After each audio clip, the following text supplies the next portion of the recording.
साथ ही 15 जून સુધી રાજ્યમાં ગાજવીજ સાથે વરસાદની અંબાલાલ પટેલની આગાહી તો 15 જૂન સુધીમાં દક્ષિણ ગુજરાત અને સૌરાષ્ટ્રમાં ચોમાસાની એન્ટ્રી થવાનું અનુમાન.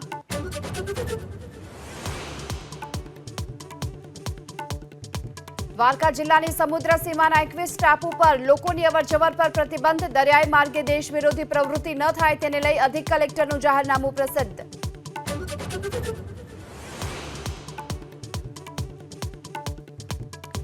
ભરૂચના આમોદમાં એનવી સિરામિકમાં જીએસટી વિભાગના દરોડા. અન્ય બ્રાન્ચમાં પણ તપાસના અહેવાલ. જીએસટીના સર્ચને લઈ વેપારીઓમાં ફફડાટ.